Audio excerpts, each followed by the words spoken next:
ദൈവത്തിന് സ്തുതി. പ്രഭാതകിരണത്തിലേക്ക് സ്നേഹവന്ദനം. ഭാഗം 2261.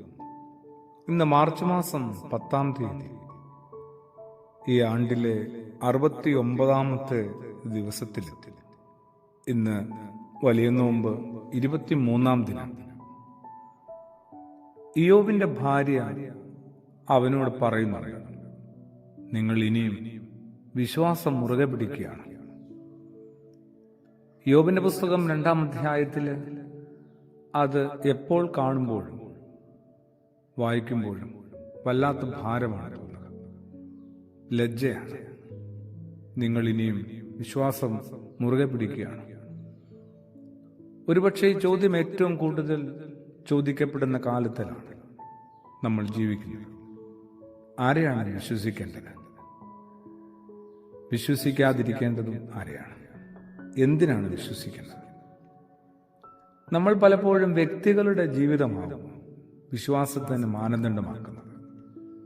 അങ്ങനെ വ്യക്തികളുടെ ജീവിതം വിശ്വാസത്തിന്റെ മാനദണ്ഡമാക്കിയാൽ അവിശ്വസിക്കാനുള്ള കാരണങ്ങളായിരിക്കും പലപ്പോഴും കൂടുതൽ പലപ്പോഴും കണ്ടെത്താൻ പറ്റുക. വലിയ നോമ്പുകാലത്ത് ഏറ്റെടുക്കേണ്ട ഒരു വലിയ ഉത്തരവാദിത്വമുണ്ട്. ജീവിത ശീലം, ഒരു ജീവിത വിചാരമുണ്ട്. വിശ്വസിക്കാൻ കാരണങ്ങളൊന്നുമില്ലാത്തപ്പോഴും വിശ്വാസത്തിൽ നിലനിൽക്കാനായിട്ട് ശ്രമിക്കുക. വിശ്വസിക്കാനായിട്ട് കാരണങ്ങളൊന്നുമില്ലാത്തപ്പോഴും വിശ്വാസത്തിൽ നിലനിൽക്കാനാവുമോ എന്നതാണ് ഏതൊരു വിശ്വാസിയും നേരിടുന്ന ഏറ്റവും വലിയ വെല്ലുവിളി. ആരിലാണ് വിശ്വാസം അർപ്പിച്ചിരിക്കുന്നത് എന്ന് ഓർമ്മയില്ലെങ്കിൽ നമ്മൾ ഉറപ്പായിട്ടും തട്ടി വീഴും കേട്ടോ. അബ്രഹാമും ഇയ്യോബുമൊക്കെ വിശ്വാസത്തിന്റെ വലിയ ഉപമ പോലെ നമ്മുടെ മുമ്പിലില്ലേ? മണൽത്തരി പോലെ സന്താനങ്ങളെ നൽകുമെന്ന് വാഗ്ദാനം ചെയ്ത ദൈവം വാർദ്ധക്യത്തിൽ തനിക്ക് കിട്ടിയ ഏക മകനെ ബലിയർപ്പിക്കാനായിട്ട് ആവശ്യപ്പെടുന്നു.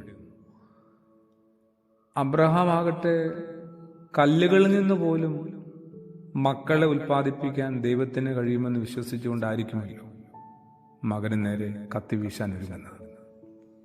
നീതിമാനായ ഇയ്യോബ് ദൈവത്താൽ ഉപേക്ഷിക്കപ്പെട്ടവനെ പോലെ കഠിന അനുഭവങ്ങളിലൂടെ കടന്നുപോവുകയാണ്. വിശ്വാസത്തെ അതിന്റെ പാട്ടിന് വിട്ട് ദൈവത്തെ ശപിച്ച് പോയി ആത്മഹത്യ ചെയ്യാനാണ് ഭാര്യ പോലും ഉപദേശിക്കുന്നത്. പക്ഷേ ഇയ്യോബിന്റെ ഒരു നിലപാടുണ്ട്.